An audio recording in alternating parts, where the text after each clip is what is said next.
Chapter 1. The Bertolini. The Signora had no business to do it, said Miss Bartlett. No business at all. She promised us south rooms with a view close together, instead of which here are north rooms, looking into a courtyard, and a long way apart. Oh, Lucy. And a cockney, besides, said Lucy, who had been further saddened by the Signora's unexpected accent. It might be London. She looked at the 2 rows of English people who were sitting at the table, at the row of white bottles of water and red bottles of wine that ran between.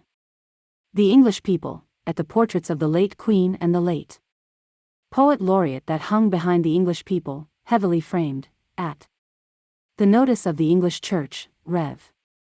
Cuthbert Eager, M.A. Oxon. That was the only other decoration of the wall.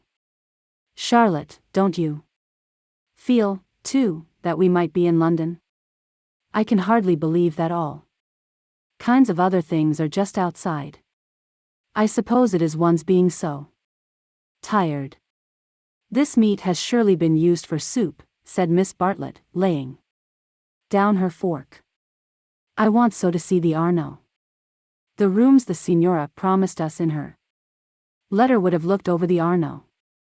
The Signora had no business to do it at all. Oh, it is a shame. Any nook does for me, Miss Bartlett continued, but it does seem hard that you shouldn't have a view. Lucy felt that she had been selfish. Charlotte, you mustn't spoil me. Of course, you must look over the Arno, too.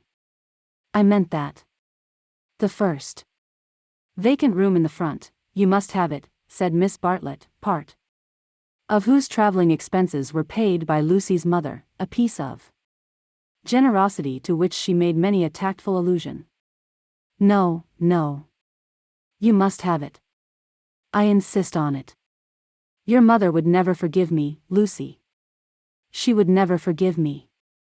The ladies' voices grew animated, and, if the sad truth be owned, a little peevish. They were tired, and under the guise of unselfishness, they wrangled. Some of their neighbors interchanged glances, and one of them, one of the ill-bred people whom one does meet abroad, leant forward over the table and actually intruded into their argument. He said, I have a view, I have a view. Miss Bartlett was startled. Generally, at a pension people looked them over for a day or two before speaking, and often did not find out that they would do till they had gone. She knew that the intruder was ill-bred, even before she glanced at him. He was an old man, of heavy build, with a fair, shaven face and large eyes. There was something childish in those eyes, though it was not the childishness of senility. What exactly it was Miss Bartlett did not stop to consider, for her glance passed on to his clothes. These did not attract her. He was probably trying to become acquainted with them before they got into the swim. So, she assumed a dazed expression when he spoke to her, and then said, A view? Oh, a view. How delightful a view is. This is my son, said the old man, his name's George. He has a view, too. Ah, said Miss Bartlett, repressing Lucy, who was about to speak. What I mean, he continued, is that you can have our rooms, and we'll have yours. We'll change. The better class of tourist was shocked at this, and sympathized with the newcomers. Miss Bartlett, in reply, opened her mouth as little as possible, and said, Thank you very much indeed, that is out of the question. Why, said the old man, with both fists on the table. Because it is quite out of the question, thank you. You see, we don't like to take, began Lucy. Her cousin again repressed her. But why, he persisted. Women like looking at a view, men don't. And he thumped with his fists like a naughty child, and turned to his son, saying, George, persuade them. It's so obvious they should have the rooms, said the son. There's nothing else to say. He did not look at the ladies as he spoke, but his voice was perplexed and sorrowful. Lucy, too, was perplexed, but she saw that they were in for what is known as quite a scene, and she had an odd feeling that whenever these ill-bred tourists spoke, the contest widened and deepened, till it dealt, not with rooms and views, but with something quite different, whose existence she had not realized before. Now the old man attacked Miss Bartlett almost violently. Why should she not change? What possible objection had she? They would clear out in half an hour. Miss Bartlett, though skilled in the delicacies of conversation, was powerless in the presence of brutality. It was impossible to snub any one so gross. Her face reddened with displeasure. She looked around as much as to say, "Are you all like this?" And two little old ladies, who were sitting further up the table, with shawls hanging over the backs of the chairs, looked back, clearly indicating, we are genteel. "Eat your dinner, dear," she said to Lucy, and began to toy again with the meat that she had once censured. Lucy mumbled that those seemed very odd people opposite. "Eat your dinner, dear. This pension is a failure. Tomorrow we will make a change." Hardly had she announced this fell decision when she reversed it. The curtains at the end of the room parted, and revealed a clergyman, stout but attractive, who hurried forward to take his place at the table, cheerfully apologizing for his lateness. Lucy, who had not yet acquired decency, at once rose to her feet, exclaiming, "Oh, why, it's Mr. Beebe. Oh, how perfectly lovely. Oh, Charlotte, we must stop now. However bad the rooms are." "Oh," Miss Bartlett said, with more restraint. "How do you do, Mr. Beebe? I expect that you have forgotten us, Miss Bartlett and Miss Honeychurch, who were at Tunbridge Wells when you helped the vicar of St. Peter's that very cold Easter." The clergyman, who had the air of one on a holiday, did not remember the ladies quite as clearly as they remembered him. But he came forward pleasantly enough and accepted the chair into which he was beckoned by Lucy. "I am so glad to see you," said the girl, who was in a state of spiritual starvation, and would have been glad to see the waiter if her cousin had permitted it. "Just fancy how small the world is. Summer Street, too, makes it so especially funny." "Miss Honeychurch lives in the parish of Summer Street," said Miss Bartlett, filling up the gap, "and she happened to tell me in the course of conversation that you have just accepted the living." "Yes, I heard from Mother so last week. She didn't know that I knew you at Tunbridge Wells, but I wrote back at once, and I said, Mr. Beebe is quite right," said the clergyman. "I move into the rectory at Summer Street next June. I am lucky to be appointed to such a charming neighborhood. Oh, how glad I am. The name of our house is Windy Corner." Mr.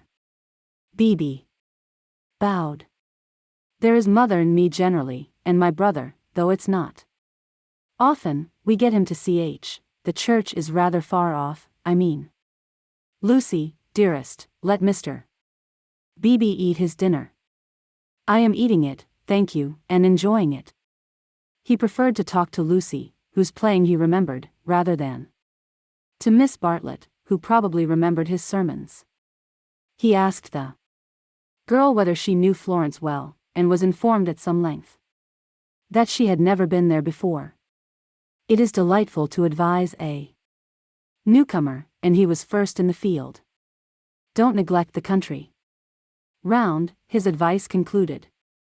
The first fine afternoon drive up to Fiesole, and round by Sedignano, or something of that sort.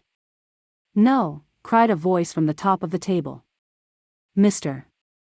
Beebe, you are wrong. The first fine afternoon your ladies must go to Prato. That lady looks so clever, whispered Miss Bartlett to her cousin. We are in luck. And, indeed, a perfect torrent of information burst on them. People told them what to see, when to see it, how to stop the electric trams, how to get rid of the beggars, how much to give for a vellum blotter, how much the place would grow upon them. The pension Bertolini had decided, almost enthusiastically, that they would do whichever way they looked. Kind ladies smiled and shouted at them. And above all rose the voice of the clever lady, crying, Prato. They must go to Prato. That place is too sweetly squalid for words. I love it, I revel in shaking off the trammels of respectability, as you know. The young man named George glanced at the clever lady, and then returned moodily to his plate. Obviously he and his father did not do. Lucy, in the midst of her success, found time to wish they did. It gave her no extra pleasure that anyone should be left in the cold, and when she rose to go, she turned back and gave the two outsiders a nervous little bow. The father did not see it, the son acknowledged it, not by another bow, but by raising his eyebrows and smiling. He seemed to be smiling across something. She hastened after her cousin, who had already disappeared through the curtains which smote one in the face, and seemed heavy with more than cloth. Beyond them stood the unreliable Signora, bowing good evening to her guests, and supported by Enery, her little boy, and Victorier, her daughter. It made a curious little scene, this attempt of the Cockney to convey the grace and geniality of the South. And even more curious was the drawing-room, which attempted to rival the solid comfort of a Bloomsbury boarding house. Was this really Italy? Miss Bartlett was already seated on a tightly stuffed armchair, which had the color and the contours of a tomato. She was talking to Mr. Beebe, and as she spoke, her long narrow head drove backwards and forwards, slowly, regularly, as though she were demolishing some invisible obstacle. We are most grateful to you, she was saying. The first evening means so much. When you arrived we were in for a peculiarly mauvaise quart d'heure. He expressed his regret. Do you, by any chance, know the name of an old man who sat opposite us at dinner? Emerson. Is he a friend of yours? We are friendly, as one is in pensions. Then I will say no more. He pressed her very slightly, and she said more. I am, as it were, she concluded, the chaperone of my young cousin Lucy, and it would be a serious thing if I put her under an obligation to people of whom we know nothing. His manner was somewhat unfortunate. I hope I acted for the best. You acted very naturally, said he. He seemed thoughtful, and after a few moments added, all the same, I don't think much harm would have come of accepting. No harm, of course. But we could not be under an obligation. He is rather a peculiar man. Again he hesitated, and then said gently, I think he would not take advantage of your acceptance, nor expect you to show gratitude. He has the merit, if it is one, of saying exactly what he means. He has rooms he does not value, and he thinks you would value them. He no more thought of putting you under an obligation than he thought of being polite. It is so difficult, at least, I find it difficult, to understand people who speak the truth. Lucy was pleased, and said, I was hoping that he was nice. I do so always hope that people will be nice. I think he is nice and tiresome.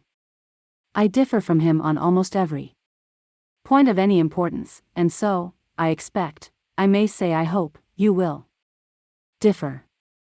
But his is a type one disagrees with rather than deplores. When he first came here he not unnaturally put people's backs up.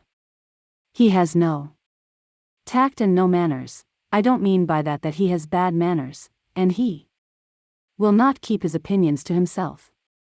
We nearly complained about him to our depressing Signora, but I am glad to say we thought better of it. Am I to conclude, said Miss Bartlett, that he is a socialist? Mr. Beebe accepted the convenient word, not without a slight twitching of the lips. And presumably he has brought up his son to be a socialist, too? I hardly know George, for he hasn't learnt to talk yet. He seems a nice creature, and I think he has brains.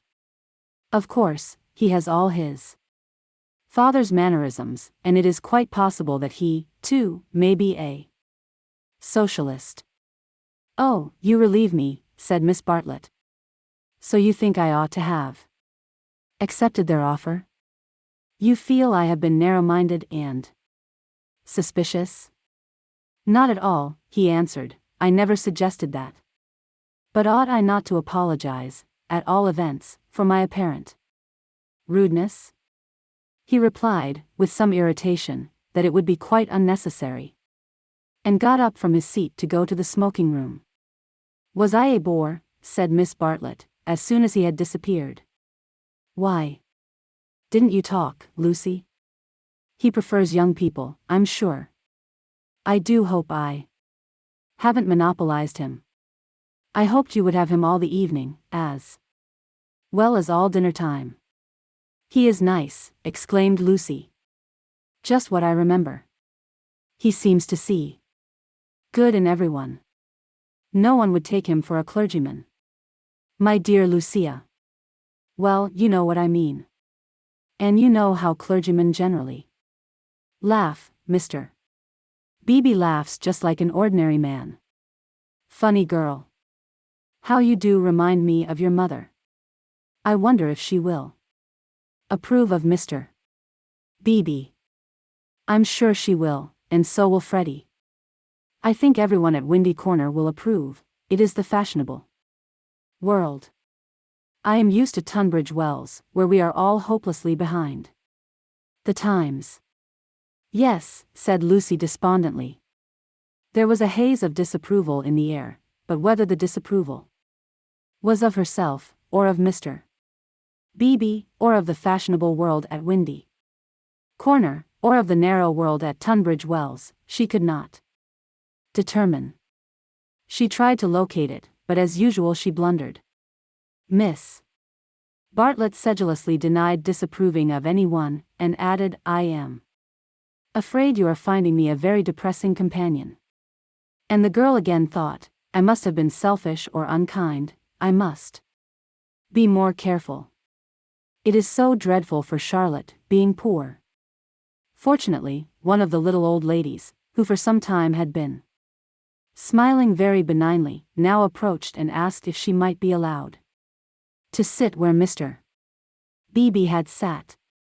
Permission granted, she began to chatter gently about Italy, the plunge it had been to come there, the gratifying success of the plunge, the improvement in her sister's health, the necessity of closing the bedroom windows at night, and of thoroughly emptying the water bottles in the morning. She handled her subjects agreeably, and they were, perhaps, more worthy of attention than the high discourse upon Guelphs and Ghibellines which was proceeding tempestuously at the other end of the room. It was a real catastrophe, not a mere episode, that evening of hers at Venice, when she had found in her bedroom something that is one worse than a flea, though one better than something else. But here you are as safe as in England. Signora Bertolini is so English. Yet our rooms smell, said poor Lucy. We dread going to bed. Ah, then you look into the court. She sighed. If only Mr. Emerson was more tactful. We were so sorry for you at dinner. I think he was meaning to be kind. Undoubtedly he was, said Miss Bartlett. Mr. Beebe has just been scolding me for my suspicious nature. Of course, I was holding back on my cousin's account. Of course, said the little old lady, and they murmured that one could not be too careful with a young girl. Lucy tried to look demure, but could not help feeling a great fool. No. One was careful with her at home, or, at all events, she had not noticed it.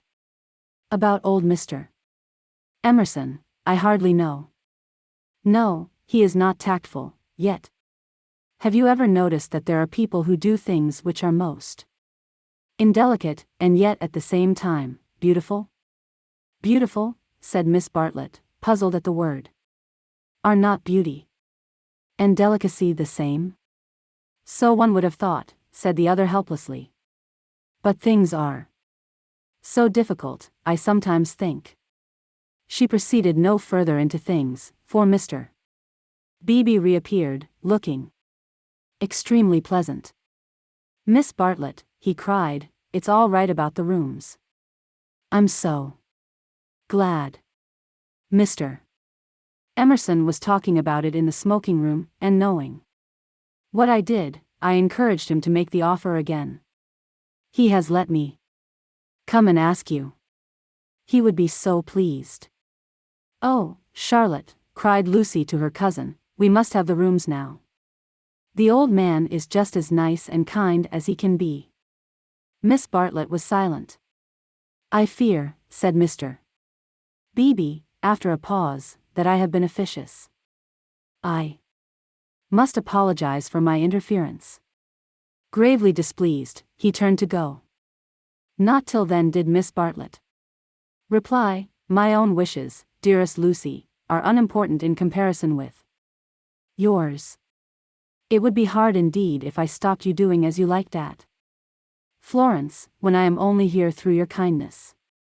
If you wish me to turn these gentlemen out of their rooms, I will do it. Would you then, Mr. Beebe, kindly tell Mr. Emerson that I accept his kind offer, and then conduct him to me, in order that I may thank him personally? She raised her voice as she spoke. It was heard all over the drawing room and silenced the Guelphs and the Ghibellines. The clergyman, inwardly cursing the female sex, bowed and departed with her message. Remember, Lucy, I alone am implicated in this. I do not wish the acceptance to come from you. Grant me that, at all events. Mr. Beebe was back, saying rather nervously, Mr. Emerson is engaged, but here is his son instead. The young man gazed down on the three ladies, who felt seated on the floor, so low were their chairs. My father, he said, is in his bath, so you cannot thank him personally. But any message given by you to me will be given by me to him as soon as he comes out. Miss Bartlett was unequal to the bath. All her barbed civilities came forth wrong end first. Young Mr. Emerson scored a notable triumph to the delight of Mr. Beebe and to the secret delight of Lucy. Poor young man, said Miss Bartlett, as soon as he had gone. How angry he is with his father about the rooms. It is all he can do to keep polite. In half an hour or so your rooms will be ready, said Mr. Beebe. Then, looking rather thoughtfully at the two cousins, he retired to his own rooms, to write up his philosophic diary. Oh, dear, breathed the little old lady, and shuddered as if all the winds of heaven had entered the apartment. Gentlemen sometimes do not realize. Her voice faded away, but Miss Bartlett seemed to understand. And a conversation developed, in which gentlemen who did not thoroughly realize played a principal part. Lucy, not realizing either, was reduced to literature. Taking up Baedeker's Handbook to Northern Italy, she committed to memory the most important dates of Florentine history. For she was determined to enjoy herself on the morrow. Thus the Half-hour crept profitably away, and at last Miss Bartlett rose with a sigh, and said, "I think one might venture now." "No, Lucy, do not stir. I will superintend the move." "How you do everything," said Lucy. "Naturally, dear. It is my affair. But I would like to help you." "No, dear." Charlotte's energy. And her unselfishness. She had been thus all her life, but really, on this Italian tour, she was surpassing herself. So Lucy felt, or strove to feel. And yet, there was a rebellious spirit in her which wondered whether the acceptance might not have been less delicate and more beautiful. At all events, she entered her own room without any feeling of joy. "I want to explain," said Miss Bartlett, "why it is that I have taken the largest room. Naturally, of course, I should have given it to you. But I happen to know that it belongs to the young man, and I was sure your mother would not like it." Lucy was bewildered. "If you are to accept a favor, it is more suitable you should be under an obligation to his father than to him. I am a woman of the world, in my small way, and I know where things lead to. However, Mr. B.B. is a guarantee of a sort that they will not presume on this." "Mother wouldn't mind, I'm sure," said Lucy, but again had the sense of larger and unsuspected issues. Miss Bartlett only sighed, and enveloped her in a protecting embrace as she wished her good night.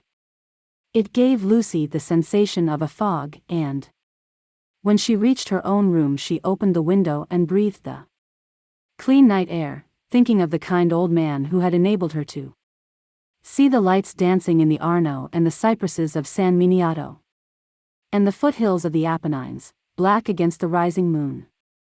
Miss Bartlett, in her room, fastened the window shutters and locked the door, and then made a tour of the apartment to see where the cupboards led, and whether there were any oubliettes or secret entrances.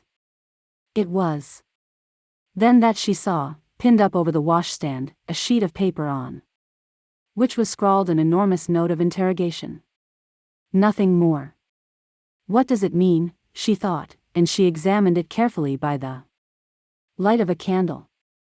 Meaningless at first, it gradually became menacing, obnoxious, portentous with evil.